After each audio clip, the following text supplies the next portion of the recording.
이 시간은 신약을 보겠습니다. 신약은 어떤 책일까? 그죠? 신약은 구약에서 약속하고 예언했던 것이 예수 그리스도를 통해서 성취되고, 이 성취된 복음이 땅까지 전파되고, 또 땅까지 전파되자 하나님의 계획과 목적이 완성됐다는 것을 선포하는 책이 신약입니다. 신약이죠? 자, 그러면 신약은 이제 전부 27권이죠. 그럼 이 27권이 정경으로 결정된 것은 성경이 쓰여지자마자 정경으로 결정된 게 아니라 오랫동안 이제 사도들과 나중에 그 후에 교부들이 논의를 거쳤어요. 수많은 논의를 거쳐서 주후, 그러니까 AD 397년에 제3차 칼타코 회의에서 성경 27권이 정경으로 결정됐습니다. 그러면 구약은 어떤가? 구약은 지금 모세 후에 1500년 동안 지금 성경이 기록됐죠? 성경이 기록됐는데 39권으로 정경으로 결정된 것은 주후, 그러니까 예루살렘이 멸망하고 파괴되고 성전이 없어진 후에, 그러니까 거의 70년이죠. 20년 후에 얌리아에서 납비들이 모여가지고, 구약의 납비들이 모여서 구약 성경 39권을 정경으로 결정했습니다. 그러면 이게 왜 중요할까요? 성경이 기록되자마자 정경으로 결정된 게 아니라 오랜 논의를 거쳐서 오늘날 우리가 가지고 있는 성경 66권을 정경으로 결정을 했습니다. 그러면 이 의미는 성경 66권, 우리가 가지고 있는 이 성경 66권은 오늘 우리의 구원과 믿음에 완전하고 충분하다는 겁니다. 다른 말은요, 우리 믿음과 구원을 위해서 다른 성경, 더 이상의 성경이 필요 없다는 거예요. 무슨 말인지 알겠죠? 왜일까? 오늘 많은 사람이 어떤 다른 성경, 다른 것을 가져다가 꼭 우리 믿음과 구원에 적용하려고 하는 경향들이 많이 있어요. 그런데 성경 66권은 우리 믿음과 구원에 완전하고 충분하다는 겁니다. 66권만 있으면 우리의 구원과 믿음은 완전하다는 사실을 여러분이 확신해야 합니다. 이런 천주교를 보세요. 그것이 부족하다니까 외경 12권을 붙여서 쓰잖아요. 야, 66권도 제대로 못 읽네. 12권 더 붙이면 더 못 읽잖아요. 그래서 천주교 성도들은 기독교 성도들보다 성경을 더 잘 읽지 않습니다. 64년 이제는요, 일반 성도들은 성경을 가지고 있지도 못했어요. 오직 사제들만 전유물이었습니다. 왜일까요? 성경 알면 골치 아프니까 아예 못 알게 하는 겁니다. 그런데 우리의 신앙의 근거는 성경이에요. 성경입니다. 그래서 여러분은 성경을 열심히 연구하고 성경을 근거로 해서 여러분의 신앙이 확실해야지 합니다. 자, 성경 신약 27권이 어떻게 구성되는가? 4권의 복음서입니다. 이 복음서는요, 구약에서 예언과 약속이 예수 그리스도에서 복음으로 성취된 것을 증언하는 겁니다. 그래서 복음서라고 합니다. 복음서. 그다음에 이제 한 권의 역사서 사도행전이 있습니다. 이 사도행전은 예수 그리스도에서 성취된 복음을 교회를 통해서 성령에 의해서 땅까지 전파되는 역사가 바로 사도행전입니다. 자, 여기서 두 가지 조합이 있죠? 교회를 통해서 성령에 의해서 예수 그리스도에 성취된 복음을 땅까지 전파하는 겁니다. 그러니까 전파되는 내용은 복음이고 교회를 통해서 성령이 있습니다.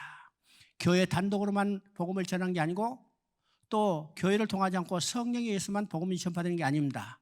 반드시 교회를 통해서 성령이 역사에서 복음이 전파돼요. 그렇죠? 그래서 여러분이 복음을 전파할 때 누가 함께 역사해요? 성령이 함께 역사한다는 사실을 알아야 합니다. 맞죠? 성령이 하지 않고는 우리가 복음을 전할 수도 없어요. 성령이 역사하지 않고는 우리가 복음을 전한다는 것은 그건 복음이 아니라는 사실을 알아야 합니다. 그렇죠?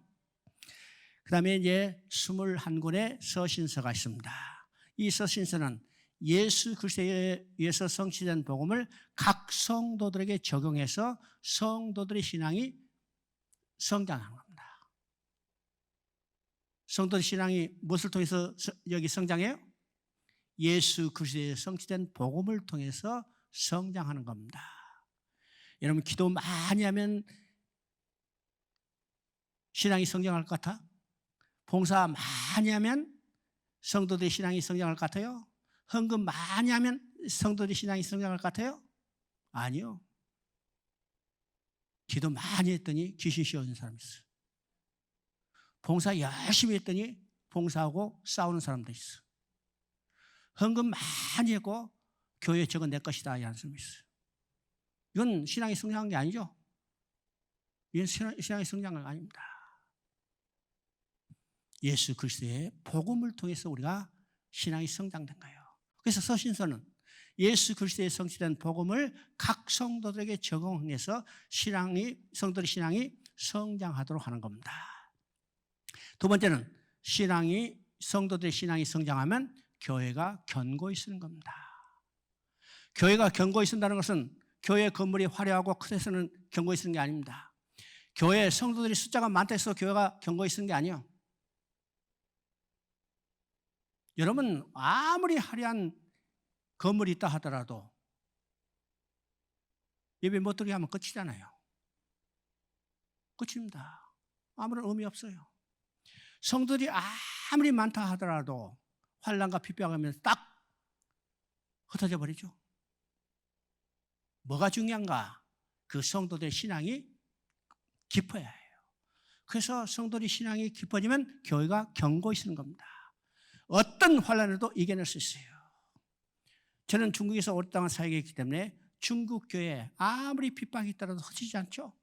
코로나19가 된다 하더라도 비대면 대면 예배 아무런 문제가 되지 않아요. 이미 오랫동안 그들은 다 거기에 단련이 됐기 때문이요. 세 번째는 교회가 견고히 서면 교회를 무너뜨리는 어떤 세력도 이겨낼 수 있습니다. 교회를 넘어뜨리는 세력은 양면으로 나타난다고 했습니다. 첫째는 외부적인 핍박이요. 이건 정치적인 압박, 그죠? 많이 나타나요. 또 교회를 부패하려는 세력, 진리의 복음을 변질하는 세력이요. 이건 어떻게 이겨낼 수 있어요? 바로 복음에 견고히 서야 해요. 이것이 서신서를 기록한 목적입니다. 그리고 서신서를 기록한 네 번째 목적은 우리가 복음을 알았다면 복음에 합당한 삶을 살도록 권면하는 것이 서신서를 기록한 네 번째 목적입니다. 그렇죠? 그 다음에 이제 한 권의 책이 남았는데 그건 우리가 예언서 계시록이라고 합니다. 그러면 계시록 하면요 자다가도 벌떡 일어나요. 그죠? 창세기부터 시작해서 계속해서 졸다가 계시록 하면 벌떡 일어나. 왜일까? 계시록 끝나면 집에 가야 하는데 계속 졸고 있으면 집에 못 가잖아요. 그러니까 계시록 하면 벌떡 일어나. 또 계시록 하면 왜 벌떡 일어날까? 야, 무슨 비밀 암호 어떻게 해석하는가? 그런 관심이 오늘 계시록에 대한 관심이죠. 그래서 이거 어떻게 푸는가? 7인 7장 7나팔 무엇인가? 666은 뭔가? 게마트리아 아마겟돈 전쟁은 언제 어디서 날 건가? 이런 관심이 있기 때문에 일어나요. 계시록은 아주 쉬운 책입니다. 계시록은 딱 하나의 예언이 있어요. 딱 하나의 예언. 우리가 계시록을 해석할 때 일반적으로 어떻게 쓰는가? 언제 역사적인 사건이 언제 일어날 것인가? 그게 관심을 가지고 계시록을 해석하죠. 성경은요 언제 어떤 역사적인 사건이 일어날 것인가를 알아맞추는 책이 아닙니다. 하나님이 구원 계획을 어떻게 성취해 가는가를 보여주는 거죠. 그러면 창세기부터 이루어왔던 하나님의 구원 계획이 계시록에서 완성했다고 선언하는 책입니다. 언제? 예수님이 다시 오심으로. 그래서 계시록의 예언은 딱 하나 있어요. 그 예언은 어떠니까요? 예수님은 다시 오시고 하나님이 계획과 목적은 완성한다는 것을 선언하는 겁니다. 우리는 계시록이 있기 때문에 우리의 구원에 소망이 있는 겁니다. 계시록이 없다면 우리의 구원에 소망이 없어요. 왜일까요? 우리가 지금 예수 믿고 구원 받았지만은 이건 완성이 아니죠. 완성이 아니에요. 언제 완성이 돼요? 계시록 21장 6절에 다 이뤘다고 선언할 때 완성이 되는 겁니다. 그러니까 계시록이야말로 우리에게 가장 소망을 주는 책이라는 사실을 알아야 합니다. 그래서 계시록이 어떤 책인가? 예언서요. 그러나 역사적인 사건이 어떤 사건이 언제 일어날 것을 알아맞히는 예언이 아니라 계시록에는 딱 하나의 예언. 예수님은 다시 오시고 하나님의 계획과 목적은 완성된다는 것을 선언하는 것입니다. 이것이 우리가 계시록의 마지막 예언서 계시록이라는 내용입니다. 그럼 이제 복음서가 4권인데 복음서는 4권이지만은 복음이 4개가 아니고 복음은 하나라는 사실입니다. 그러면 왜 4개의 복음서일까? 자, 어떤 사물을 봐도요, 보는 각도에 따라서 약간 다르죠? 다릅니다. 그래서 4사람의 저자에서 각각 예수님의 복음의 사건을 자기가 보는 관점에서 봤어요. 지금 이 탁자도 앞에서 보는 것과 옆에서 보는 것과 위에서 보는 것과 다르죠? 예, 그런 각도. 근데 결국은 하나입니다. 또 이 복음서가 4개인 것은 이 복음서를 받아보는 수신자가 4부류가 있어요. 4부류가 있어. 그러면 4부류가 있기 때문에 4부류가 알아들을 수 있는 말로 기록한 겁니다. 그러면 마태는 순전한 유대인들에게 기록했어요. 그러면 유대인들은 구약의 내용을 잘 알고 있죠? 그러니까 그냥 구약 일일이 해석 안 해도 그냥 알 수 있어요. 그냥 인용만 해도 다 알 수 있어요. 구약에. 그 다음에 마가는 소아시아에 있는 이방인들을 중심으로 간략하게 기록했습니다. 그 다음에 누가는 소아시아에 있는 유대인뿐만 아니라 헬라와 로마에 사는 그 당시에 로마가 지배하는 사람들, 지배하고 있는 그 나라에 있는 사람들에게 향해서 쓴 겁니다. 마지막에 요한복음은 그 지역에 있는 사람뿐만 아니라 전 우주의 사람들을 향해서 기록했어요. 그러니까 이 수신자의 알아들 수 있는 귀가 각각 다르기 때문에 그들이 알아들 수 있는 말로 기록했기 때문에 복음은 하나지만은 복음서는 4개라는 사실입니다. 자, 그래서 복음서는 4개지만 복음은 하나이기 때문에 복음서가 가지고 있는 특징이 동일하는 사실을 우리가 보게 돼요. 그럼 복음서는 2가지 특징이 있습니다. 복음서는 2가지 특징이 있는데 그 특징은 첫 번째 특징은 어떤 것일까? 첫 번째 특징은 4개의 복음서가 다 전반부와 후반부로 나뉘어 있습니다. 그럼 전반부의 내용은 어떤 것이고 후반부의 내용이 어떤 것인가? 이것을 통해서 우리가 복음이 어떤 것인가를 정확히 알게 되는 겁니다. 그러면 전반부와 후반부가 나눠져 있는 기준이 어딘가를 한번 봅니다. 나눠져 있는 기준, 마태복음은 16장 16절입니다. 또 마가복음은 8장 29절입니다. 누가복음은 9장 20절이고 그 다음에 요한복음은 12장까지가 전반부고 13장부터가 후반부입니다. 이것이 이제 복음서가 둘로 나누는 기준인데 우리가 이제 마태복음을 기준으로 해서 우리가 한번 살펴봅니다. 마태복음 16장 13절부터 읽어보면 어떤 내용일까? 여러분 마태복음 16장 16절을 우선 한번 읽어봅니다. 마태복음 16장 16절 주는 그리스도시요 살아계신 하나님의 아들이시니라. 지금 베드로가 예수님이 누구신가를 정확히 고백하는 겁니다. 그러면 마태복음 전반부는 어떤 내용인 것을 알아야죠. 자, 마태복음 16장 13절을 보면요, 예수님이 제자들을 이끌고 가이사랴 빌립보에 갔어요. 가이사랴 빌립보에 가서 제자들에게 물어봅니다. 사람들은 나를 누구로 하느냐죠. 사람들. 그러니까 예수님을 따랐던 많은 무리들은 나를 누구라 하냐 물어봤어요. 그때 사람들이 예수님이 누구라 하는 것을 이야기합니다. 어떤 사람은 엘리야라고 합니다. 어떤 사람은 에레미야 같은 한 선지자라고 합니다. 어떤 사람은 세례 요한이라고 합니다. 자, 사람들이 자기들이 보는 관점에서는 그게 전혀 틀린 말이 아닙니다. 자, 예수님이 어떤 사람이 지나가다가 사람들이 웅성웅성 모였어요. 야, 무슨 일인가 해서 호기심 내서 쳐다봤더니 그 가운데 털시큼한 사람이 병자를 고치고 있는 거예요. 야, 이 사람이 병자를 고친다는 것은 구약에서 보내주기로 했던 능력의 선지자 바로 엘리야가 왔구나. 그 사람이 보는 견해는 엘리야라고 했어요. 또 어떤 사람은 예레미야 선지자 같은 한 선지자라고 그러고 어떤 사람은 세례 요한이라고 했죠. 자, 그때 예수님이 제자들에게 물습니다. 너희는 나를 누구라 하느냐? 왜 제자들에게 물어봤을까요?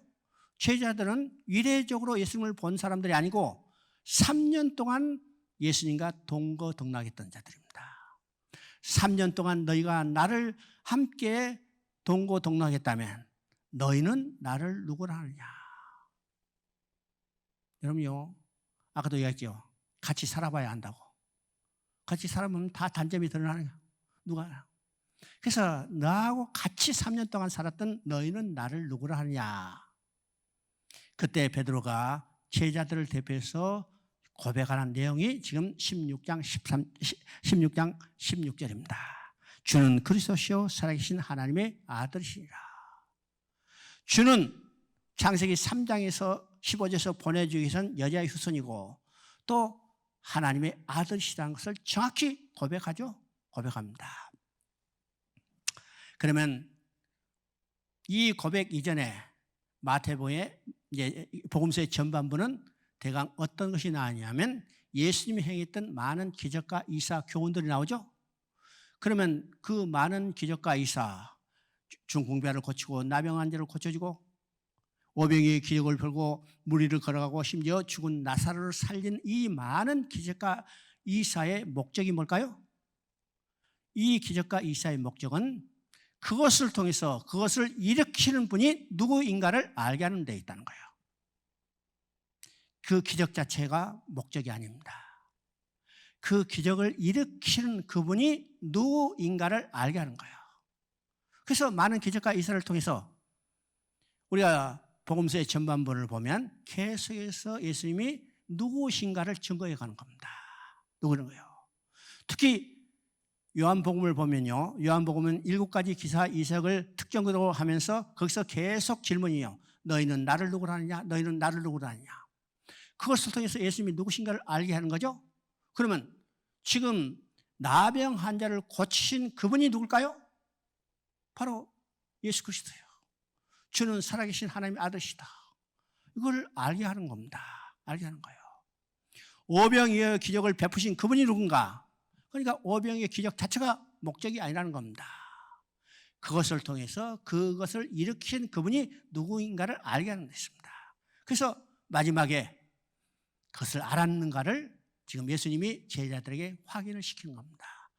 그래서 제자들을 대표해서 베드로가 예수님이 누구신가를 정확히 고백하죠. 주는 그리스도시요 살아계신 하나님의 아들이신가. 그래서 복음서의 전반부는 무엇을 증거해요? 예수님이 누구신가를 증거하는 겁니다. 증거하는 거죠. 자, 그럼 복음서의 후반부는 어떤 것일까? 지금 복음서 전반부의 그 결론으로 주는 그리스도시요 살아계신 하나님의 아들이심을 베드로 입을 통해서 정확히 고백했어요. 자, 그러자 16장 21절 한번 읽어봅니다. 16장 21절 읽어보니까 이때로부터는 어느 때인가? 베드로가 예수님이 누구신가를 정확히 고백한 그때로부터입니다. 그때로부터 예수 그리스도께서 자기가 예루살렘에 올라가 장로들과 대제사장들과 서기관들의 고난을 받고 죽임을 당하고 제3일에 살아나야 할 것을 제자들에게 비로소 나타내시니. 자, 베드로가 예수님이 누구인가를 정확히 고백하자 그때로부터 예수님이 친히 말씀하셨어요. 이 말씀하시는 건 어떤 거요? 예루살렘에 올라가서 장로들과 서기관과 제사장들에게 고난을 받고, 이것은 십자가에 못 박힌 죽으심을 응합니다. 고난을 받고 죽임을 당하고 제3일에 살아나야 할 것을 제자들에게 비로소 말씀하신 것입니다. 그러면 여기서 비로소라는 어떤 말일까? 지금은 이것을 대해서 계속해서 말씀하고 싶었는데 예수님이 누구신가를 정확히 알지 못한 상태에서 말한다면 그들이 받아들일 수 없기 때문에 예수님이 누구신가를 정확히 알 때 예수님이 무슨 일을 하실 건가를 정확히 예수님이 친히 말씀하십니다. 그럼 복음서의 후반부는 어떤 것이요? 예수님이 지금 자기가 무슨 일을 하실 것을 친히 말씀하신 대로 그대로 이루어졌죠. 예루살렘에 올라가셔서 붙잡혀서 십자가에 못 박혀 죽으시고 장사되고 부활하신 거예요. 이게 복음서의 후반부입니다. 복음서의 후반부예요. 그러면 복음서의 후반부는 무엇을 증거해요? 예수님이 무슨 일을 하셨는가를 증거하는 겁니다.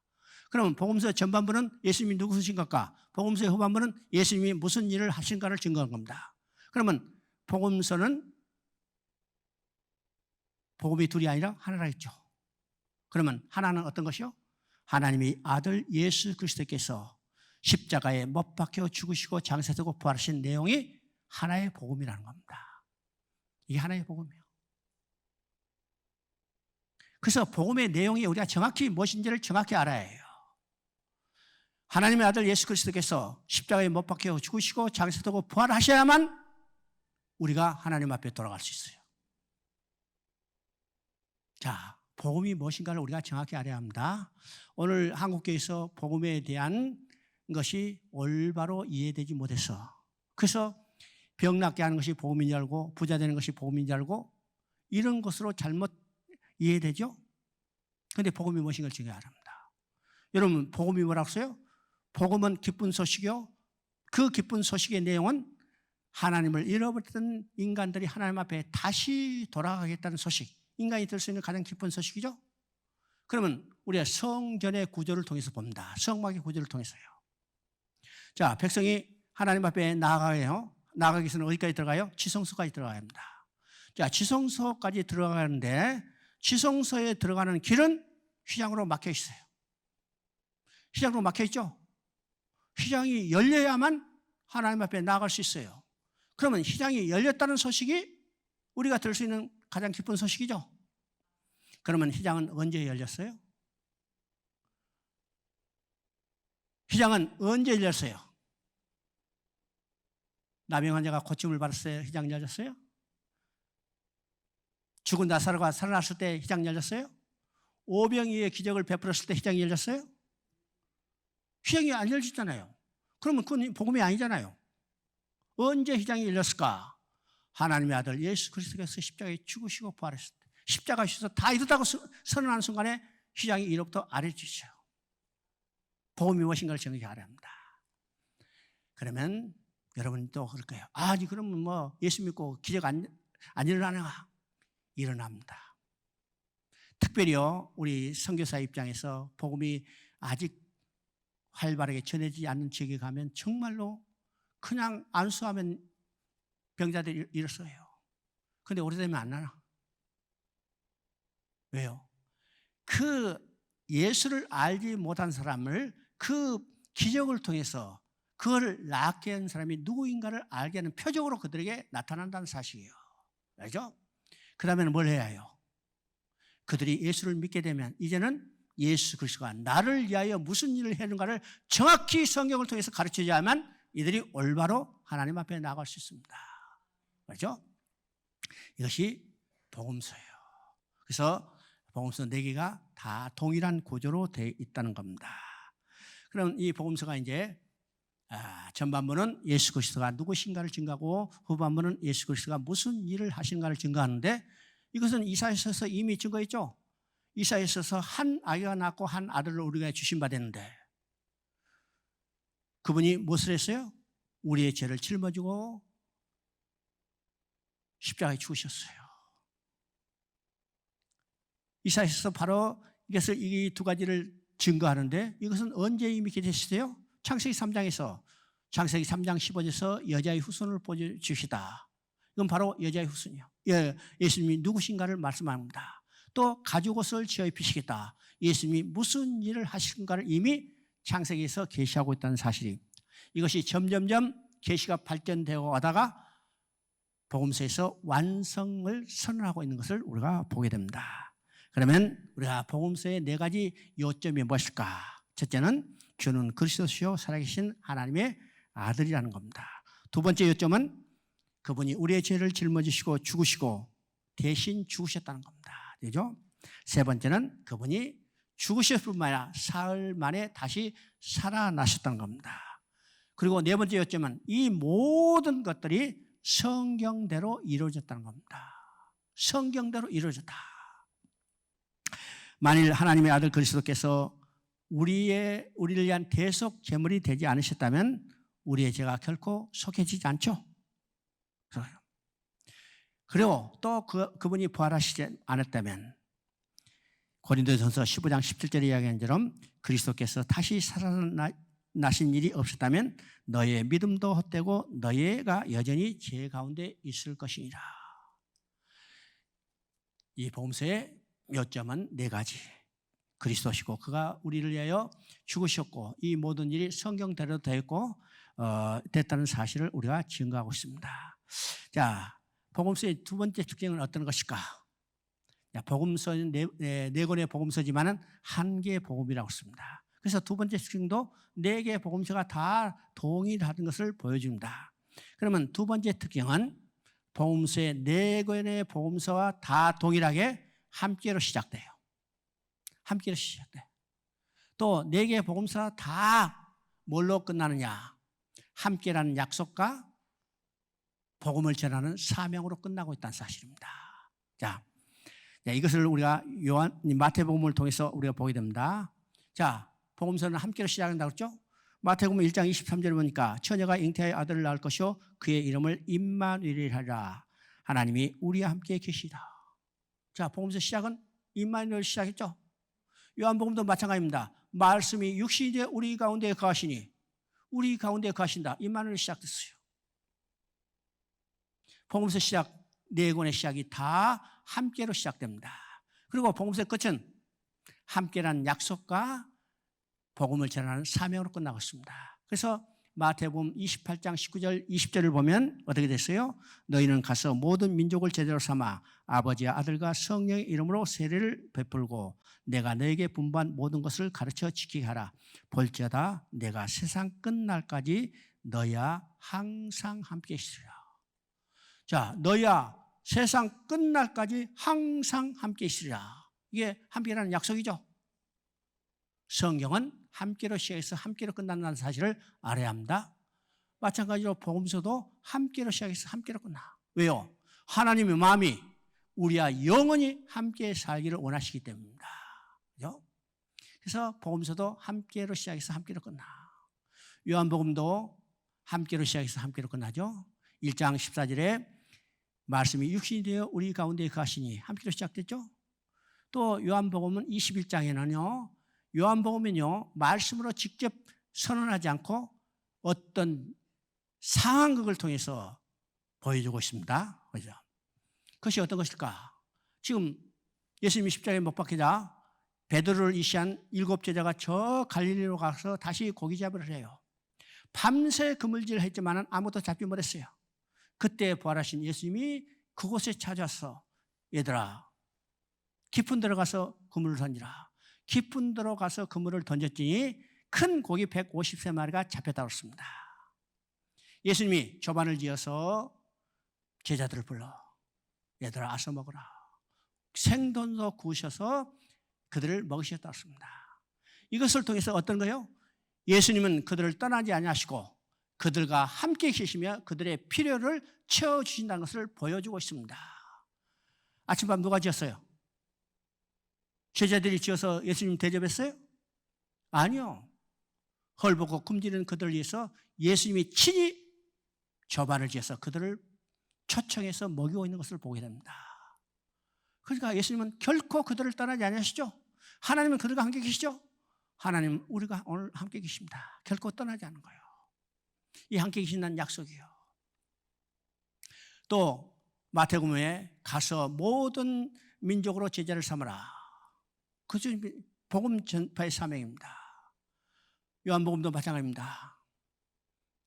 조반을 먹이신 후에 베드로에게 말합니다. 내가 나를 사랑하느냐? 내가 나를 사랑하냐? 내가 나를 사랑하냐? 그때 베드로가 내가 주님을 사랑합니다. 주님이 그 말을 듣고 뭐라고 했어요? 내 양을 먹이라. 내 양을 먹이라. 이건 복음 전파의 사명입니다. 복음 전파 사명이죠? 그러니까 복음서는 똑같이 함께로 시작하고 똑같이 함께라는 약속과 복음을 전하는 사명을 주고 있습니다. 사명이죠. 그러면 왜 하나님이요? 복음서에 함께라는 약속으로 끝나지 않고 복음을 전하는 사명을 함께 주셨을까? 그렇죠? 왜 함께 주셨을까요? 하나님의 복음 전파의 사명은 어디서 끝나요? 하나님 나라는 언제 완성이 돼요? 계시록에서 완성됩니다. 계시록에서 완성되려면 그 전에 이 땅에 존재하는 교회는 그 사명이 뭘까요? 복음을 전파하는 사명입니다. 복음을 전파하는 사명. 하나님은 모든 이 땅의 백성들이 다 회개하고 돌아서 하나님을 믿고 복받기를 원하실 거예요. 하나님은 이 땅의 모든 사람들 다 사랑하세요. 그래서 그들이 회개하고 돌아와서 함께 복받기를 원하시죠?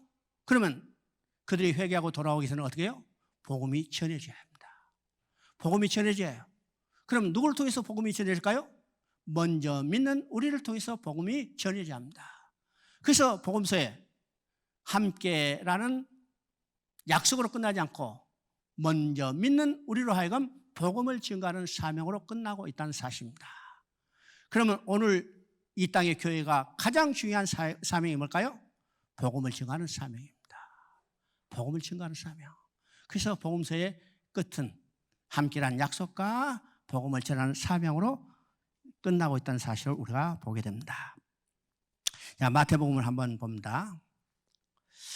마태복음은 구약성경과 신약성경을 연결해주는 다리 역할을 합니다.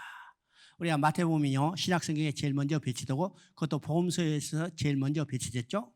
그러면 우리가 성경을 배치할 때 어떻게 배치할까? 여러분 성경을 배치한다면 어떤 기준일까요? 야, 제일 먼저 기록된 것이 제일 먼저 배치하겠다. 그러면 마가복음이 제일 먼저 배치돼요. 또 제일 양이 많은 것을 앞에 배치하겠다 하면 누가복음이 앞에 나와요.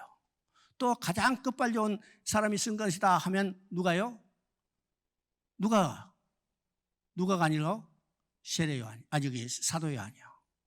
사도 요한은 예수님이 뭐라고 했어요? 내 사랑하는 제자로서요. 그러니까 요한복음이 제일 먼저 나와야 할 것 같은데 그렇게 배치되지 않았어요. 마태복음이 제일 앞에 배치됐어요. 왜일까? 이 성경을 배치하는 순서도요, 그냥 인간의 생각이 아니라 성령의 감동이 됐다는 사실을 우리가 보게 됩니다. 왜 그러면 마태복음이 제일 먼저 배치될까? 마태복음 1장 1절입니다. 아브라함과 다윗의 자손 예수 그리스도의 세계라. 이 한마디는요, 구약과 신약을 연결시켜주는 교량의 역할을 합니다. 구약과 신약을 연결시키는 교량. 그래서 구약에서 신약을 넘어올 때 다리를 건너오죠. 여러분 교회 들어올 때 저 다리 건너오죠. 바로 마태복음 1장 1절은 구약과 신약을 연결시키는 다리 역할. 그래서 아브라함과 다윗의 자손 예수 그리스도의 세계를 합니다. 자, 이 다리를 건너서 신약으로 들어왔어. 신약이 들어왔습니다. 그래서 마태복음 1장에 나온 새 성경 구절을 통해서 성경 전체를 통해서 하나님이 하실 하나님의 마음이 무엇인가를 드러내고 있습니다. 드러내죠? 자, 1장 1절 아브라함과 다윗의 자손 예수 그리스도의 세계라고 했습니다. 두 번째 성경 구절은 1장 21절이죠. 아들을 낳으려니 이름을 예수라 하라. 이는 그가 자기 백성을 그들의 죄에서 구원할 자이심이라. 1장 23절을 보니까 보라 처녀가 잉태하여 아들을 낳을 것이요 그의 이름은 임마누엘이라 하리라 하셨으니 이를 번역한 즉 하나님이 우리와 함께 계시다. 이 성경 구절을 새 성경 구절을 통해서 성경 전체를 통해서 하나님이 하실 일이 무엇인가를 알아요. 하나님을 떠난 인간들은 어떤 상태가 됐어? 다 죄인이요. 그를 구원하시기 위해서 하나님은 누구를 보냈어요? 아브라함과 다윗의 언약의 근거에서 메시아 예수 그리스도를 보내주셨어요. 메시아 예수 그리스도가 오셔서 어떤 일을 하셨어요? 우리를 죄로부터 구원한 거예요. 죄를 사함받게 하고 어디서? 십자가에 우리 대신 죽으심으로 우리의 죄를 사해 주시고 우리를 죄에서 구원하셔서 우리를 죄에서 구원하셔서 하나님 앞으로 돌아가게 해서 하나님과 영원히 임마누엘 함께 살게 하시는 거죠. 이것이 성경 마태복음의 1장 석절을 통해서 우리는 보여주고 있습니다. 뿐만 아니라 1장 16절을 보면 그 족보에서 마지막으로 나온 사람이 누굴까? 예수예요. 예수죠? 그러면 우리의 족보에 대해서 이미 봤습니다. 족보의 마지막 나온 사람을 통해서 하나님은 새로운 역사를 전개할 하나님의 뜻이 있기 때문에 이 족보의 마지막 난 예수를 통해서 하나님은 신약의 역사를 이루어 가신 것을 우리가 보게 됩니다. 보게 되죠? 자, 이 복음서의 핵심들은 지금 이미 다 말씀드렸죠? 그럼 복음서가 가지고 있는 이제 각각의 특징을 한번 볼 때, 자, 마태복음 26장 1절 2절 한번 읽어봅니다. 마태복음 26장 1절 2절. 예수께서 이 말씀을 마치시고 제자들에게 이르시되 너희가 아는 바와 같이 이틀 후면 유월절이라 인자가 십자가에 못 박히기 위하여 팔리라 하시더라. 그러면 마태복음은요, 마태의 직업은 세리였죠. 세관원이었어요. 그래서 세관원이니까 서류를 잘 정리해, 문서도 잘 정리해. 그래서 마태복음을 정리할 때도 아주 자기가 가지고 있는 직업적 특성을 잘 활용해서 조직적으로 잘 이렇게 정리했어요. 그래서 마태복음을 보면요, 말씀을 마치신다 이 말을 통해서 5개 집단으로 나눠 있는 것을 보게 됩니다. 보자. 첫째가 어딘가 7장 28절에 산상수훈을 마치시고 그렇습니다. 그 다음에 두 번째는 11장 1절에 제자들의 파송을 하신 후에 제자들에게 당부한 말을 마치시고죠. 그 다음에 13장 53절 세 번째 천국 비유를 마치시고, 그 다음에 네 번째는요 19장 1절에 천국 생활에 대한 모든 교훈을 다 마치시고 옵니다. 그 다음에 26장 1절 2절은 24장 25장에 감난산 강화라는 것이 나오죠. 이 마지막 때 어떤 현상이 나타나는가를 쭉 이야기하고, 그 다음에 26장 1절에 예수께서 이 말씀을 마치시고 이 감난산 강화를 마치시고 이 말입니다. 제자들의 이르되, 여기서 중요한 말이 있습니다. 제자들의 이르되 아는 바와 같이 이틀 후 유월절이라 인자가 십자가에 못 박히게 하여 팔리리라. 내가 너희들에게 좋은 말 교훈했으니까 이제는 가서 이 교훈 지키고 잘 살아라 이렇게 하지 않았어요. 만약 예수님이 그렇게 말씀하셨다면 예수님은 선생이 될 수 있었죠. 좋은 선생이 될 수 있었지만 우리의 구속자는 될 수 없어요. 우리의 구속자는 될 수 없습니다. 예수님은 우리의 좋은 선생으로 오신 분이 아닙니다. 교훈과 윤리와 철학을 말씀하게 오신 분이 아니에요. 우리를 구속하게 오신 분이에요. 그 구속하기 위해서는 십자가에 죽으셨어요. 그래서 말씀을 마치시고 내가 좋은 교훈 말했으니까 이거 지키며 잘 살아라 하지 않고 뭐라고 말씀해요? 이틀 후면 유월절이라 인자가 십자가에 못 박혀야 팔리라리라. 예수님이 십자가에 죽을 것을 말씀하시죠. 그래서 마태복음도 이 초점이 어디에 맞췄는가? 예수님의 죽으심에 맞춰 있다는 사실입니다. 그렇죠? 그 다음에 마가복음도 비슷하죠. 마가복음 1장 1절에 보면요, 하나님의 아들 예수 그리스도의 복음이시라. 여기서 시작이라는 말이 나오죠. 창세기 1장 1절 성경이 시작될 때 태초에 하나님이 천지를 창조하시니라. 창조하시는 이 말을 통해서 하나님은 우주의 시작이요, 모든 역사의 시작이요. 그런데 지금 마태복음 1장 1절에 마가복음 1장 1절에 하나님의 아들 예수 그리스도의 복음의 시작이라는 것은 재창조의 역사가 시작됐다는 것을 말합니다. 그러면 재창조는 어떤 역사일까요? 여러분, 창조가 쉬울까요? 아니면 재창조가 쉬울까요? 창조가 쉬울까요? 재창조가 쉬울까요? 창조는요, 그냥 없는 곳에 집 지으면 돼. 여기도 베드로 교회 올 때 그냥 허벌판에 지으면 돼요. 여기다가 재건축하려면 어떻게 해요? 재건축하려면 어떻게 해요? 이거 다 뜯어내고 완전히 폐기물 없앤 다음에 여기다 집 지어야죠. 어느 것이 어려워요? 재창조가 어렵습니다. 그래서 예수님은 재창조하시기 위해서, 그래서 재창조를 위해서 어떻게 해요? 예수님 자신이 자기를 헐으셨어요. 어디 있어요? 십자가에 있었어요. 그래서 하나님의 아들 예수 그리스도의 복음의 시작이라고 이야기를 하고 있습니다. 그렇죠?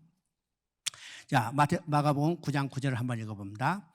9장 9절 그들이 산에서 내려올 때 예수께서 경고하시되 인자가 죽은 자 가운데서 살아날 때까지 본 것을 아무에게도 이르지 말라 하시더라. 그러면 이건 어떤 사건인가요? 예수님과 제자들 데리고 지금 산에 올라가서 변형된 거예요. 우리 쉽게 말하면 변화산 사건이라죠. 자, 예수님이 그 산에서 영광스러운 모습으로 변화됐어요. 변화됐죠. 이 변화된 모습을 보여주시고 제자들에게 하는 말입니다. 산에서 내려올 때 예수께서 경고하실 때 인자가 죽은 자 가운데서 살아날 때까지는 본 것을 아무에게도 이루지 말라. 자, 아무에게도 이루지 말란 말이요. 여기서만 나오는 게 아니라 4번이 나와요.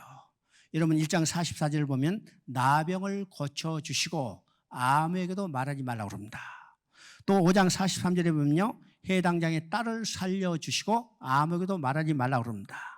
7장 36절은 기먹고 말을 더듬는 사람을 고쳐주시고 아무에게도 말하지 말라. 또 9장 9절에 이것은 변형된 사건 이후에 아무에게도 말하지 말라고 합니다. 오늘은 어떻게 했을까요? 나병 환자 고쳤다면 난리 나죠? 야, 신문 광고에 그래서 사람들 많이 모아. 그래서 대성회를 한번 할 거죠. 그런데 예수님은 말하지 말라고 그랬어요. 말하지 말라. 왜일까요? 예수님은요, 병 고쳐주시기 위해서 이 땅에 오신 분이 아니라는 거예요.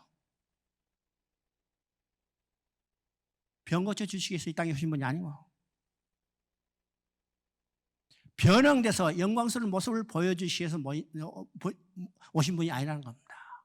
예수님의 오신 목적은 뭘까요? 죽으시기 위해서 오셨어요. 죽으시기 위해서요. 예수님이 죽으셔야만 하나님은 잃어버리는 백성을 찾게 되고 하나님의 구원 계획이 완성되기 때문에 예수님은 이 땅에 죽으시었어요. 그래서 지금 죽은 후에 가서 말하라. 가서 말하는 겁니다. 그러니까 목적이 뭔가를 우리가 정확히 알아야 합니다. 이것이 누가복음도 마찬가지입니다. 누가복음 9장 51절을 보면 예수께서 승천하신 기약이 차감해 예루살렘을 향하여 올라가시러 굳게 결심하고 역시 지금 예루살렘으로 올라가시러 굳게 결심했다 그러죠. 그러면 누가복음 24장인데 지금 반도 안 돼서 9장에 가서 예루살렘에 올라가시러 굳게 결심한다고 했습니다. 그러면 누가복음에 여러분이 계속 읽어보면요, 예루살렘에 올라가는 장면이 7번으로 반복돼요. 반복되죠? 그러면 예수님은 왜 예루살렘으로 올라가시기를 굳게 결심할까요? 예수님은 반드시 예루살렘으로 올라가셔야 합니다. 왜요? 예루살렘에 올라가서 십자가에 못 박혀 죽으시기 위해서요. 자, 그리고 22장 15절에 말합니다. 이르시되 내가 고난받기 전에 너희와 함께 유월절 먹기를 원한다고 했습니다. 왜 유월절 먹기를 원하고 원하실까요? 이 유월절의 완성으로 오셨기 때문입니다. 유월절 먹기를 원하고 오셨다고 그랬죠? 그래서 모세 이후에 1500년 동안 지켜졌던 이 유월절이 바로 예수 그리스도에 의해서 완성되는 것을 말하고 있습니다. 말하겠죠? 자, 그래서 예수님이 십자가의 죽으심을 통해서 하나님은 어떤 일을 이루실 건가? 이것이 누가복음 19장 10절에 나옵니다. 인자가 온 것은 잃어버린 자를 찾아 구원하려 함이라. 이게 복음서의 핵심입니다. 인자가 온 것은 곧 예수님은 육신을 입고 이 땅에 오신 것은 그 목적이 뭔가? 잃어버린 자를 찾아 구원함이라. 잃어버린 자는 누구예요? 하나님께서 에덴 동산에서 자기 백성을 잃어버렸어요. 그 잃어버린 자를 찾아 구원하라. 그러면 왜 구원일까? 그 잃어버린 자는 어떤 모습이요? 다 사단의 노예되어 있고 죄의 종노릇 하고 있는 거예요. 그들을 사단의 노예로부터 해방시키고 죄의 노예로부터 해방시켜. 이것이 구원입니다. 잃어버린 자를 찾아 구원하려 합니다. 그래서 하나님은 잃어버린 자를 찾기 위해서 자기 아들 독생자를 육신을 모양으로 이 땅에 보내서 십자가의 죽음으로 우리를 찾게 되는 것을 보게 됩니다.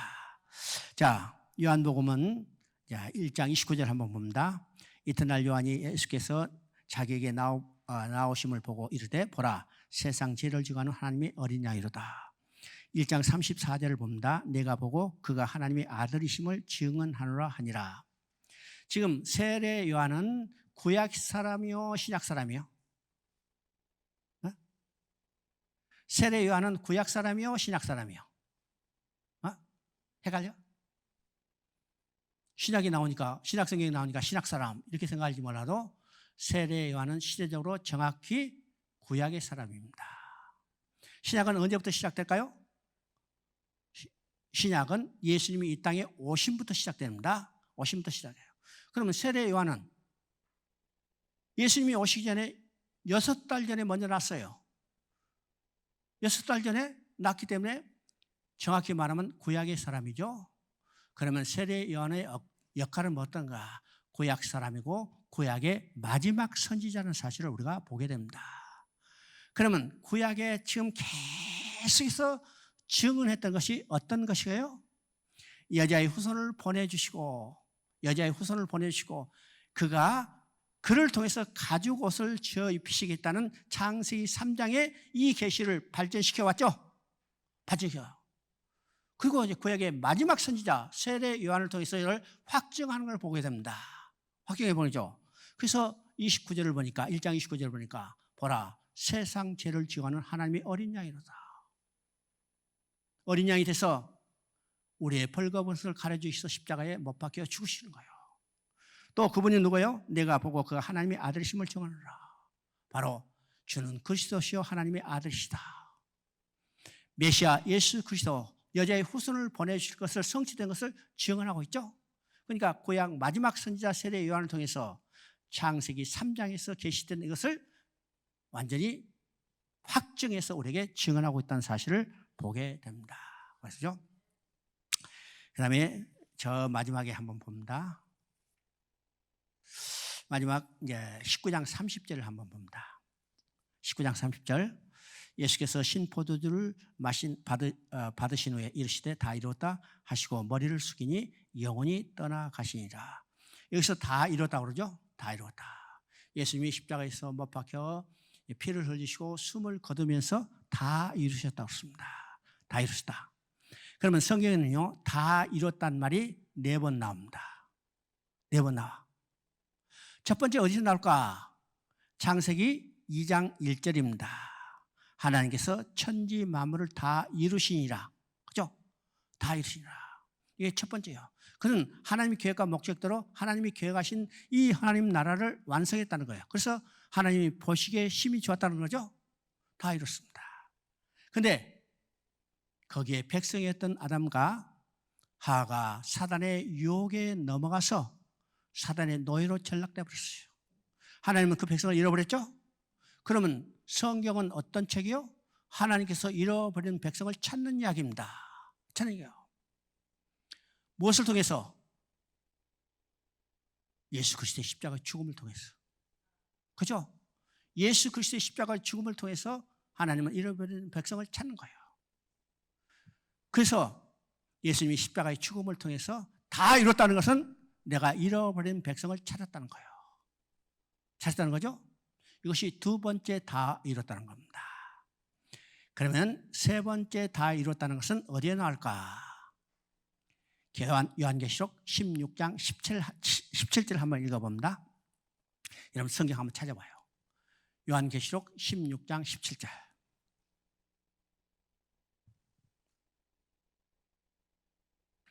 요한계시록 16장 17절 읽어보니까 거기에 뭐라고 써요? 거기 다 이뤘다고 써요. 다 이뤘다는 말이 나오죠? 그러면 여기서 다 이뤘다는 의미는 뭘까요? 다 이뤘다는 의미는 뭘까? 여러분 창세기 3장 15절 내용을 우리가 다시 기억해야 해요. 창세기 3장 15절은 여자의 후손과 뱀의 후손 두 진영을 나누고 두 진영 사이는 원수가 되고 싸움이 있고 이 싸움의 결과는 여자의 후손이 뱀의 머리를 상하게 할 것이라고 했습니다. 여기서 끝나지 않고 뱀의 후손이 여자의 후손의 발꿈치를 상하게 할 것이라고 했습니다. 그러면 사단도 끝까지 대적해 올 것을 보여주고 있죠. 그것이 오늘 우리가 당하고 있는 현상입니다. 오늘 예수 믿고 우리가 구원받았지만은 이 땅에 살면서 사단이 우리를 대적해요. 발꿈치를 상하게 하는 우리가 고난이 있어요. 그러면 우리를 대적하고 우리를 괴롭히는 사단도 완전히 없어져야만 하나님의 계획과 목적이 완성이 되는 겁니다. 그러면 세 번째 다 이뤘다는 것은 어떤 것이요? 우리를 대적하는 사단의 세력을 완전히 멸망시켰다는 거예요. 7째 대접이 소돔으로 우리를 대적하던 세력이 다 없어졌죠. 이것이 다 이뤘답니다. 그러면 우리를 대적하는 세력도 다 없어졌기 때문에 마지막 다 이뤘다는 선언은 어디서 나올까요? 21장 계시록 21장 6절. 다 이뤘다. 하나님의 계획과 목적이 다 이루어졌다는 겁니다. 자, 이 다 이루어졌다는 선언이 있기 때문에 우리의 구원이 소망이 있는 겁니다. 우리의 구원이 소망이 있어요. 오늘 우리가 구원받고 발꿈치를 상하는 어려움이 있다 하더라도 하나님은 우리를 대적하는 이 사단의 세력을 완전히 멸망시키고 하나님의 계획과 목적을 완성할 그날이 올 것을 우리가 소망을 가지고 살아가는 거죠. 이것이 우리의 신앙생활이라는 사실을 여러분이 확신해야 합니다. 확신하죠? 자, 오늘은 여기까지 하십시다.